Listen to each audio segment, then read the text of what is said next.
COVID-19 pandemic or plandemic? Grabe ang expose na ito. Let's watch this. Minit ang investigasyon ng US Senate sa pinagmulan ng COVID-19 pandemic.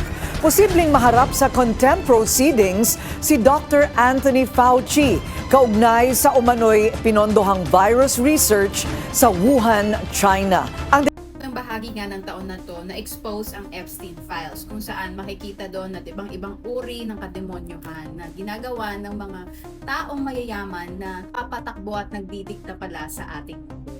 At ang ilang mga personalidad na nababanggit dito ay si Bill Gates, at dahil si Bill Gates din ay nag-involve sa ating mga gawain ng mga pangkalusugan. At dito nga sa Epstein Files na ito, na-reveal na kanilang pagkakaroon ng ganitong pandemya ay kanilang plinano dahil gusto nilang mabawasan ang populasyon ng mundo. Sa buwan nga lamang ng Hulyo, nagkaroon ng Senate Congress hearing sa US para sa doktor na ito na si Anthony Fauci. So, popular na doktor sa panahon ng COVID, kung saan siya yung nagbibigay ng mga tips at paano malalabanan ang COVID-19. Pero ngayon nga ay napapabalita na siya pala ang nasa likod ng mga virus experiments na ito. At ang matindi pa nga dito, ang mga eksperimento ng mga doktor na to ay tinatanggal nila yung mga bahagi ng ulo ng mga aborted babies at nilalagay nila sa isang mice or daga. Sa mga nakaraang araw ng kanyang hearing, lahat ng mga tanong sa kanya ay halos hindi niya ito sinasagot. At sa taon nga na ito at mga nakaraan pang taon, ay madami na din napapabalitang madami ang namamatay dahil sa COVID-19 vaccines na natanggap nila. Dahil wala pang malinaw na konklusyon about dito, hindi natin ito talaga masasabi na dahil nga ba ito ay dahil sa kanilang mga pag-aaral or nagkaroon ng aksidente habang sila ay nagsasagawa ng pag-aaral sa mga viruses na ito. Gayunpaman, sa pinapakitang pagsagot ni Dr. Anthony sa hearing, makikita talaga na iniiwasan niya ang mga sagot at talagang nakakabahala na talagang nagmumukha siyang guilty sa mga ito.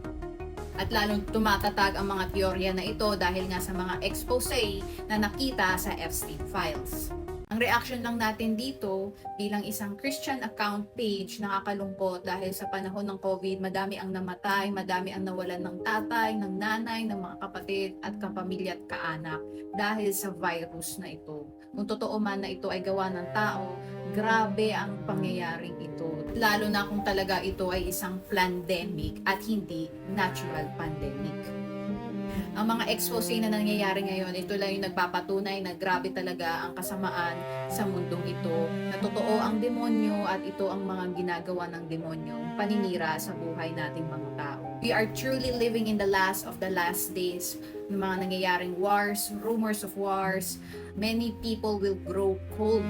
Ibig sabihin, madaming tao mawawalang compassion sa mga kapwa-tao. At nakikita na natin to kahit bata kaya nang pumatay sa loob pa ng eskwelahan. So talagang pinapakita lang na yung mga sinasabi na nakasulat sa Biblia in the last of the last days, in the book of Revelation, unti-unti na talaga itong nangyayari sa ating panahon. At isa lang din naman yung maganda dito, talagang tunay na babalik si Lord Jesus Christ. Wala tayong ibang kailangan gawin to seek Jesus, to love Jesus, and believe and receive the gospel sa ating mga buhay. There's only one way to be saved sa madilim na mundong ito, and it's only through Jesus Christ. Thank you guys for watching. God bless.